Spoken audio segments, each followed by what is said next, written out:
السي في للدكتور فيديل تقرأ بأنه أخصائي أمراض الجهاز التنفسي، أكمل دراسة البكالوريوس من جامعة بغداد عام 2000، وصل أستراليا عام 2002، اجتاز اختبار IMC في سيدني عام 2004، اجتاز الاختبار التخصصي FRACP عام 2014، يعمل الآن في مستشفى سان جورج في كوغرا، الاختصاص الجهاز التنفسي.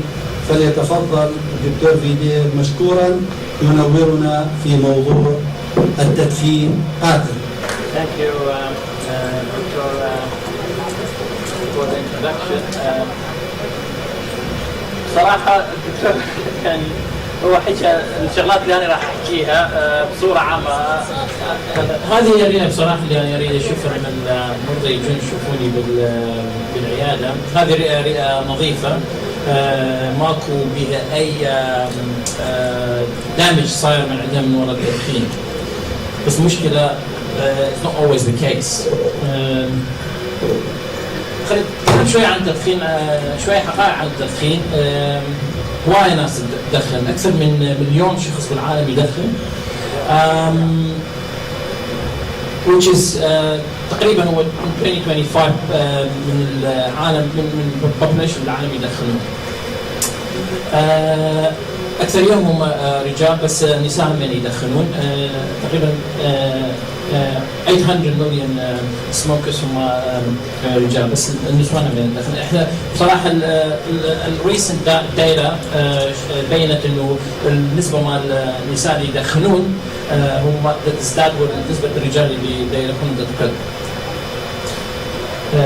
التدخين هو مشكلة كبيرة. It's a big problem. Why? هذه منظمة الصحة العالمية 2015 شافت نسبة المدخنين بالعالم.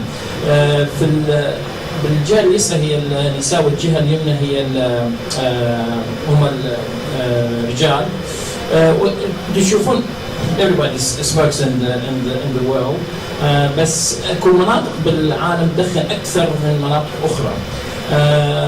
for example إذا نشوف بالاتحاد السوفيتي وهاي المناطق الثانية نسبة التدخين بها أكثر من 50%، يعني more than 1 in 2 they smoke cigarettes. أستراليا actually نشوف بأستراليا إنه نسبة التدخين بالنساء هي أكثر من نسبة التدخين بالرجال. وهذه it's increasing، تزداد كل يوم وكل سنة. أكثر شيء يقتل هو التدخين. Every year كل سنة around 7 million people die from smoking. It's a magic number، يعني رقم خيالي. بس مو بس اللي يدخنون، بس اللي يستنشقون الدخان منه يموتون. 6 مليون من ذول 7 مليون هم اللي يستنشقون الدخان دايركتلي، يعني بصورة مباشرة، بس 1 مليون هم الذين هم يستنشقون الدخان as what we نسميهم احنا passive smokers. And actually I was one of the passive smokers because my dad was used to smoke in the car. يعني كان بالعراق الوالد كان يدخن بالبيت بالسيارة لما كنا قاعدين، بس هسه الحمد لله قنعت اني بطل التدخين.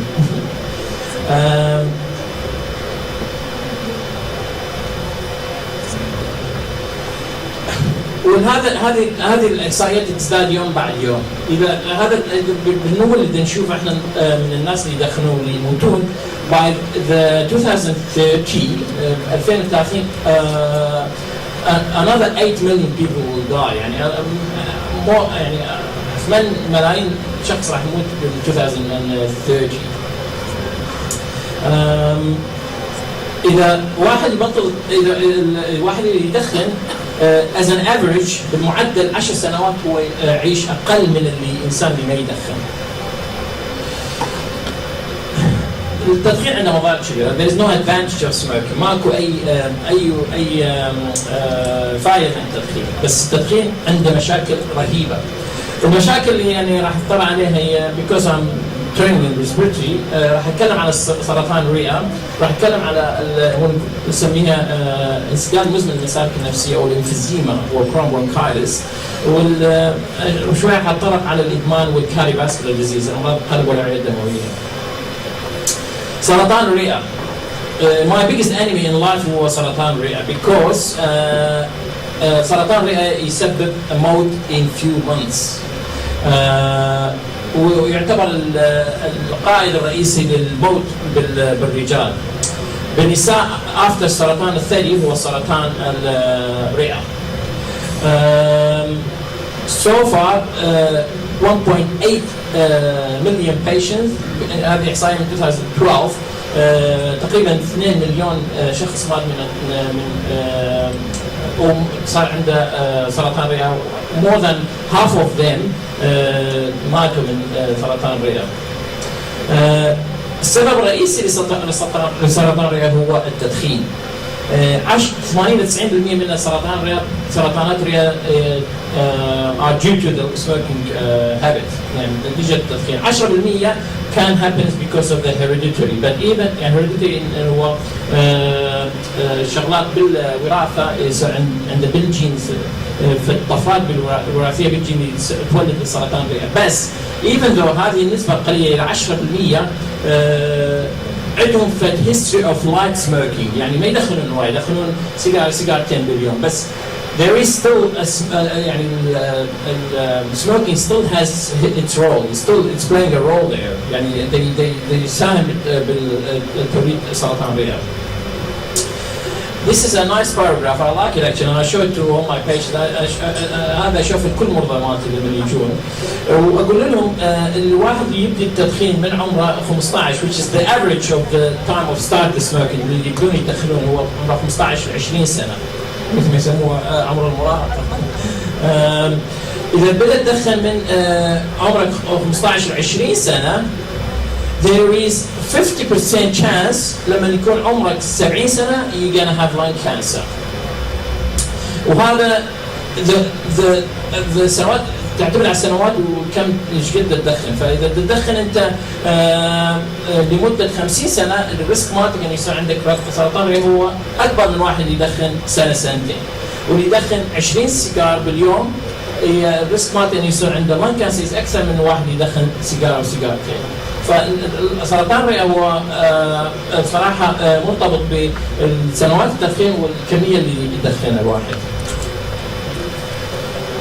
But what the good news is إنه إذا بطل التدخين الريسك goes down، يعني الريسك مالتك من إنه يصير عندك سرطان رئة ينزل ويا السنوات اللي from the السنة اللي بطلت فيها التدخين. فإذا أنت كنت تدخن عمرك 15 سنة، إذا توقف التدخين for example if you take here يعني تأخذ واحد عمره بطل على عمره 50 سنة، النسبة مالته إنه يصير عنده سرطان رئة يكون 6 في السنوات القادمة. بس إذا استمر التدخين شوف ايش قد يصير every year the risk إنه سرطان الرئة يزداد إلى أنه إلى age of 70 لما يكون عمرك 70 سنة you have 50% chance of having lung cancer. So it's good. This is good news because إذا تبطل هسه الريسك مالتك يبدأ يقل. بس the take home message from this paragraph is this: هذا الخط اللي هنا هم الناس اللي ما دخنوا، بس هذا الخط for example هو الناس اللي دخنوا بس وقفوا على الايج 30. شفنا انه الريسك still low less than 5% as you can see here. لما تشوفون هنا هو 5%، بس الريسك ما يصير never راح يصير مثل الريسك اللي واحد ما دخن. So it's good if you haven't smoked. It's not too late إذا تدخن وبطل التدخين. Doesn't matter. أي عمر it's good to stop smoking. The problem with the سرطان الرئة هو إنه الرئة هو غشاء اسفنجي، إنه الرئة can the lung can take so much before you get symptoms, which means الرئة can تأخذ ورم كلش كبير الى قبل ما يصير عندك اعراض. فلذلك السرطانات لما نشخصها تكون too late. لما نشخصها it's too late. It's stage 3 and 4 which is very bad. يعني كلش مو زين يعني. ما هي الاعراض اللي يصعدون المدخنين؟ اذا عندك سعال انه مستمر اكثر من 3 الى 4 اشهر it's a sign that there's something wrong، انه احتمال انه فد شيء مو زين. weight loss، فقدان الوزن، coughing up blood لما كح دم، او لما عندك ضيق بالتنفس which is for no obvious reason، بلا سبب معين. هذه هي الاعراض اللي could potentially indicate، يعني could تشير انه عندك problem بالرئات مالتك. هذه كانت دراسه سووها باليونايتد ستيت، شافوا الناس اللي عندهم سرطانات رئه. هنا 15% هي الايرلي ستيج 1 كانسر، 22% is the second stage 2، و 57% هم stage 3 and 4. وشافوا ذولا after 5 years ايش راح يصير بعدهم؟ فاللي عنده stage 1 and 2 lung cancer اللي هو early stage، الستيج المبكر للسرطان الرئه، at the age of after 5 years 54 of them survive، يعني 54 عندهم يعيشون. بس if you look at the stage 3 and stage 4 at 5 years لما after 5 سنوات only 26% of them are alive. So it means more than 75% of them are dead. يعني ميتين after 5 سنوات. That's the problem. That's the biggest problem for the lung cancer. إنه by the time اللي نشخص احنا lung cancer هو already stage 3 and 4 in the majority of the patients. معظم المرضى إنه too late, very late stage. التدخين هو إدمان. فيسجنك، يقيدك. It becomes addicted to the nicotine. ليش؟ لأنه الواحد لما يدخن يصير عنده تغيرات بالمود مالته، إنه هذه التغيرات تكون بطيئة تستمر فترة قصيرة، شنو يصير عندهم نوع من الرغبة إنه يريدون يستمرون على التدخين. with the time هذا الشخص يبدي يدخن أكثر وأكثر. هذه السيركلز we need to cut. This is هذه الحلقة اللي نريد نكسرها، لأن إذا ما نكسرها the problem is going to be really big. لما تبدي تدخن هنا once you start smoking النيكوتين يروح للدماغ. النيكوتين لما يروح للدماغ يطول لحظات قليلة، تشعر إنه أنت مرتاح و feel happy. بعدين الليفل مال النيكوتين يبدي ينقص، ولما يبدي ينقص يصير عندك craving to have more smoke، وانا عندك رغبة إنه تروح تدخن مو أكثر. real time راح نشوف ان الواحد اللي بدا يدخن سيجارتين باليوم after 3-4 months he start making up to 10 cigarettes 20 cigarettes and more. I have patients عندي مرضى يجوني يقولوا لي انا ادخن 40-50 سيجاره باليوم. يعني شلون تدخن 40-50 سيجاره باليوم؟ It's impossible. يعني the way they tell you يعني it's terrible. ما هي اعراض الادمان؟ انه واحد يدخن وما يقدر يبطل، يصير عنده لما يريد يبطل وما ياخذ سيجاره لمده ساعه ساعتين يصير عنده ديبرشن، يصير عصبي، يفقد الكونسنتريشن مالته. والبيجست بروبلم هي انه الواحد البيجست اعراض مال الادمانيه الواحد لما يستمر يدخن even after he has started having problems from the smoking، لما صار عنده مشاكل من التدخين نفسه. واحد عنده سرطان رئه وبعده يدخن which is a big problem. هذا هو يسموه addiction. واحد مثلا يروح ويا اصدقائه يطلعون for social occasions، ما يروح لان اصدقائه ما يقدرون يسووا له سميل للسيجارات مالته، فهو يضحي انه ما يروح اصدقائه ويا عائلته في سبيل انه smoke cigarettes. This is all signs of addiction. ومن يصير عندهم ادكشن؟ هم اللي هم ابائهم كانوا يدخنون، اللي هم اصدقائهم اللي يدخنون، اللي هم عندهم mental illnesses، عندهم depression او schizophrenia، عندهم more risk of to become addicted. واللي يدخنون اللي يشربون او يستعملون illegal drugs اللي substance like marijuana, heroin are the risks، هم اكثر ريسك انه يصير عندهم addiction.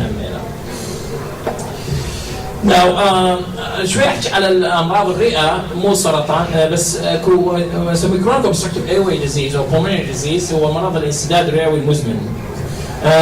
انا عندي مرضى يقولون هذا انقص من السرطان الرئه، لان هذا ما يموت، بس ما يموت بسرعه، يموت ببطء. وهذا يجي على نوعين هما انتفاخ رئوي امفيزيما، الالتهاب الشعبي المزمن. شو الفرق بيناتهم؟ احنا نعرف الجهاز الهضمي مالتنا هو متكون من القصبات، هذه القصبه الهوائيه المين تركيا، عندنا عندنا القصبات الهوائيه الصغيره، وعندنا النسيج الرئوي هنا. فالكرونيك برونكايتس يصير عندهم، هذا هو النورمال، القصبه الهوائيه هنا نورمال، القصبات الهوائيه نورمال هنا، بس هنا بالكرونيك برونكايتس نتيجه التعرض المستمر للتدخين والنيكوتين والتار اللي هو موجود بالسيجارز، الطبقات مال جدار القصبه الهوائيه يصير فيها تدخن.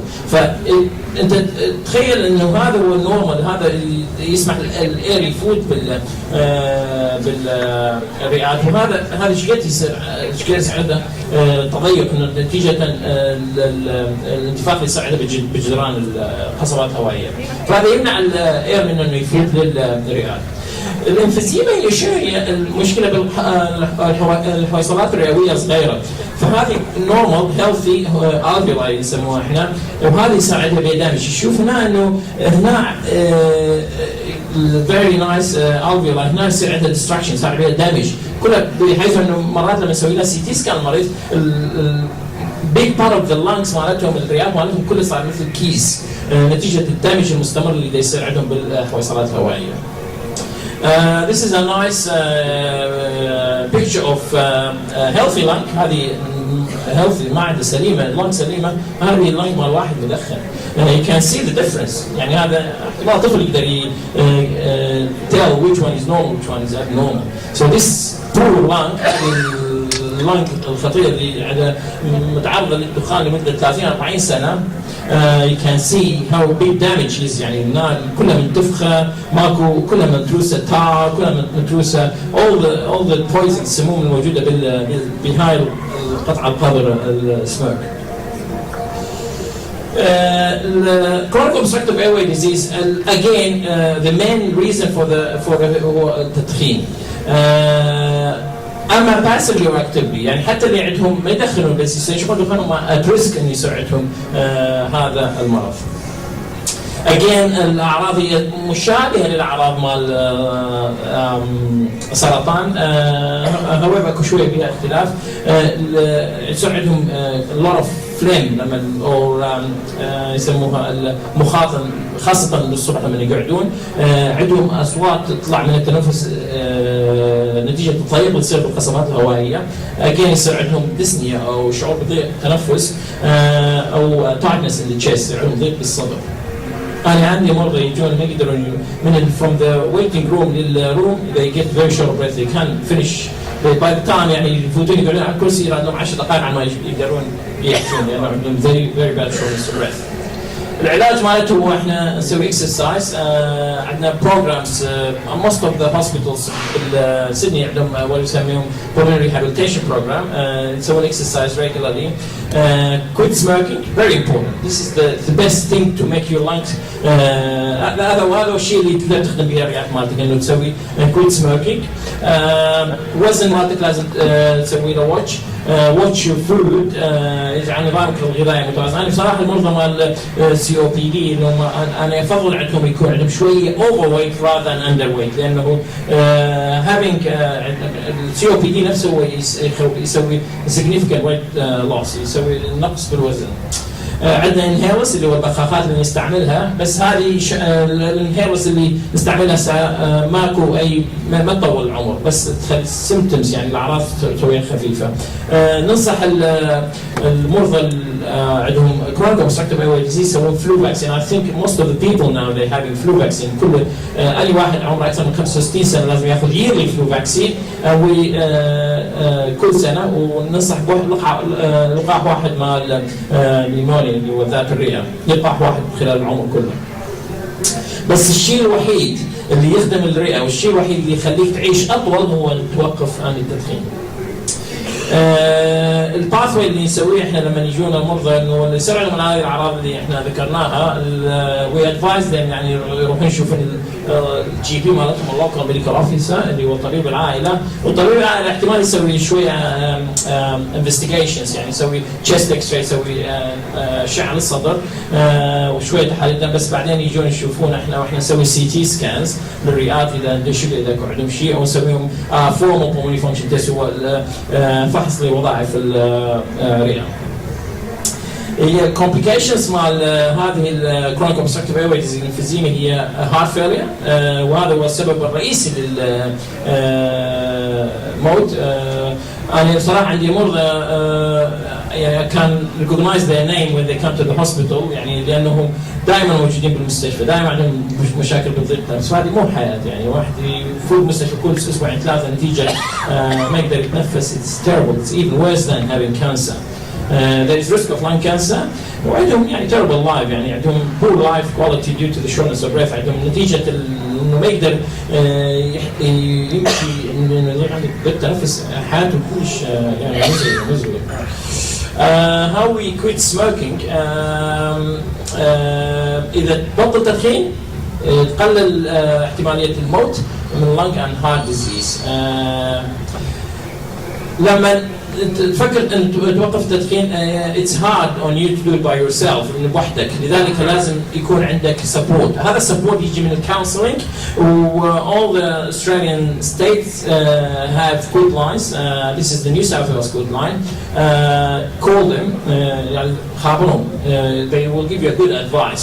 The GP is a very good source for quitting smoking because GP can monitor, can يشوفك كل فترة وفترة، يتأكد إنه إذا تأخذ يعني صراحة أحكي على النيكوتين replacement therapy عندها medications. But important thing and I think in my opinion is to be disciplined. لازم تكون مصر إنه توقف التدخين. It has to come from you. But there's people around you to support you. هسه اكو tobacco no tobacco day which is worldwide يعني هو بالعالم كله، فهذا اليوم big awareness of the smoking يعني نبه العالم من المخاطر من التدخين.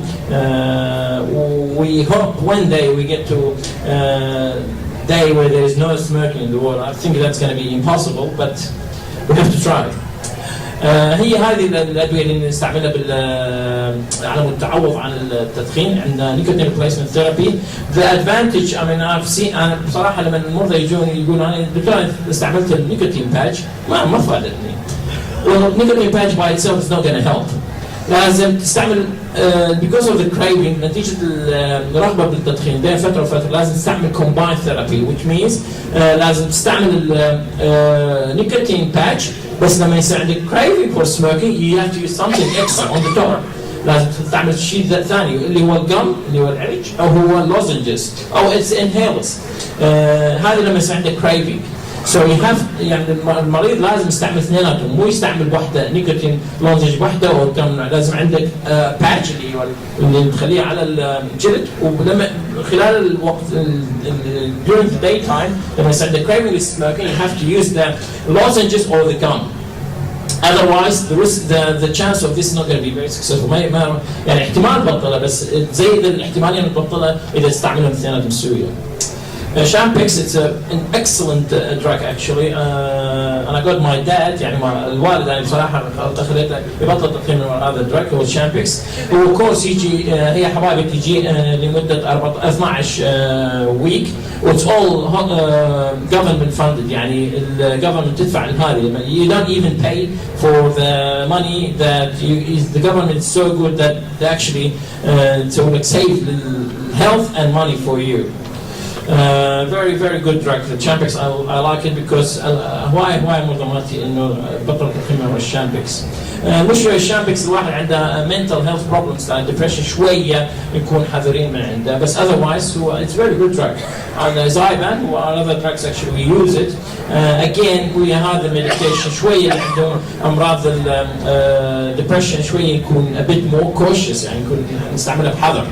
لذلك الجي بي لازم يكون متواصل يشوف الواحد بالريجولار بيسز، متاكد ما يصير عنده مضاعفات من هذه الادويه.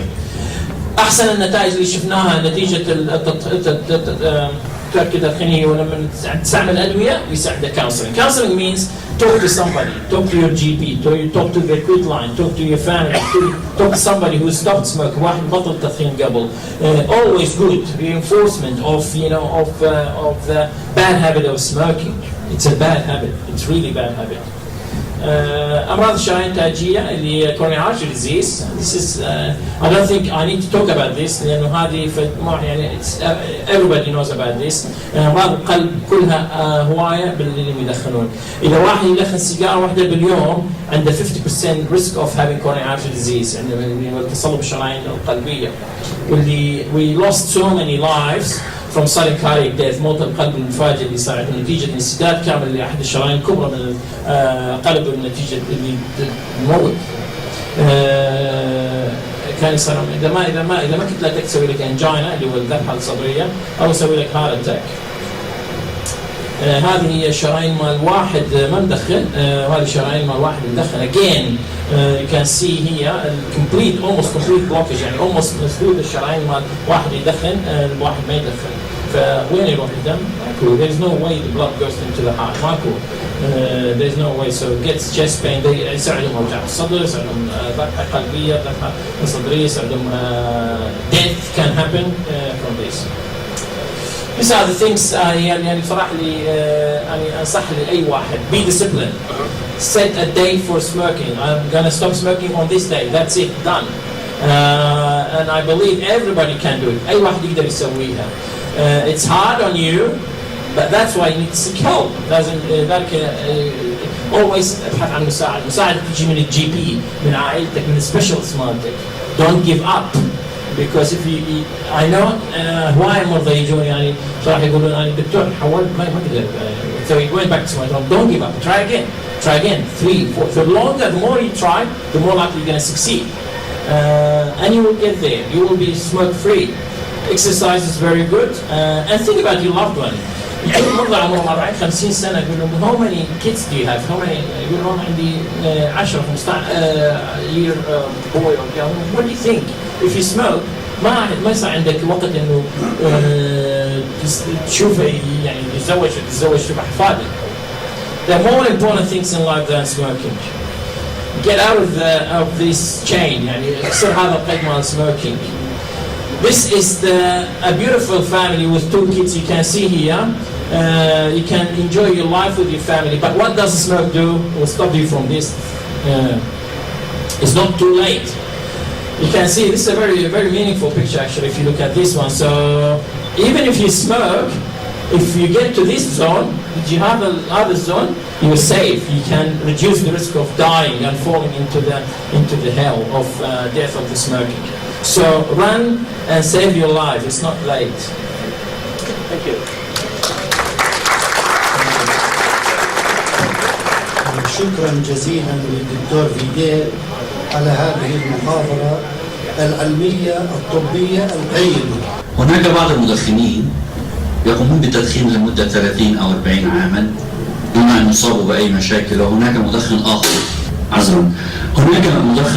يقوم بالتدخين لمدة عام واحد وقد يصاب بسرطان. فما هو تفسير هذه الظاهرة؟ There's not only the smoking is the risk factor. التدخين هو واحدة the only risk factor for the cancer.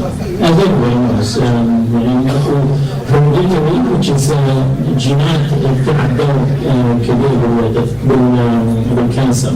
لذلك اكو هواي النساء يصير عندهم كانسرز early stage in life مثل ovarian cancer ويعني سرطان المبايض لا يدخنون يعني باقيين التوباكو.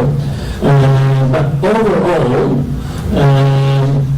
حتى اللي الناس يساعدها cancer of the lung cancer, the presence of smoking يعني وجود التدخين مع genetic predisposition يسموها استعداد انه يصير عنده كانسر يزيد النسبة. ف Yes, of course, there's people يعني ناس ما عندها مدخنة عمرها وصل على اللان كانسر وصار على لان كانسر هذه بالنسبة لهذه الناس very small in comparison إذا قارنها بالناس اللي يدخنون. التدخين always has a role in developing cancer يعني يسوي كانسر بطريقة أو بأخرى سواء كان التدخين لفترة قصيرة أو لفترة طويلة.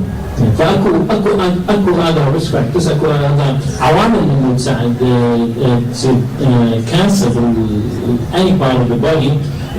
بس smoking is got its own role. كان عندي يعني بصراحه مريضه يعني حكيت للدكتور 10 years ago لما كنت اشتغل في رافيق هوسبيتال، مريضه عمرها 28 26 سنه يعني شابة لا متزوجة، جماعتنا كانت عراقية. جدي كان عنده ضيق بالتنفس وسوينا اكس راي وجدنا الرايت سايد يعني الرئة على اليمين كومبليتلي وايت، الاكس راي تكون رئة تكون بلاك. بس وايت means there's usually اكو فلويد اكو سوائل بالرئة متجمعة. خليتنا تشيست درين اللي هو الصندة خليتنا طلعت دم من عندها. So إذا زناها للسايتولوجي طلعت كانسر ستيج 4 لان كانسر. هي عمرها 27 سنة بس كانت تدخن سيجارتين 2 to 3 every day. Of course there's genetic predisposition there. She's not a heavy smoker. ما كانت تدخن بطريقة كبيرة بس كانت تدخن. التدخين احتمال سوى تغيير بالجين even if it was a very short period of time. يعني جين احتمال كان عنده كان عنده انتبيشن ما يصير عنده قابلية يحفز الخلايا الأخرى من يصير عندها سرطان. Because she was exposed to the smoking, even light smoking يعني كان عنده يعني ما كان دخل يكمل هذا صار التغير بالجين اللي كان already منتظر فشي يصير اللي يسوي كانسر. ف smoking it has its own role always. and هواية من الناس عندهم جين موجود جسمهم بس مو نشط بس لما يصير عندك exposure even if short period يعني فترة قصيرة احتمال يصير عند تحفيز لهذا الجين. شكرا جزيلا للحضور ولأسئلتهم، وشكرا أيضا للدكتور فيديل والذي تفضل الجائزة البسيطة من الجمعية، وشكرا ايضا للدكتور اسعد على الجائزه التقنيه البسيطه من الجمعيه، ونتمنى لكم التوفيق وان شاء الله الى محاضرات قادمه. شكرا.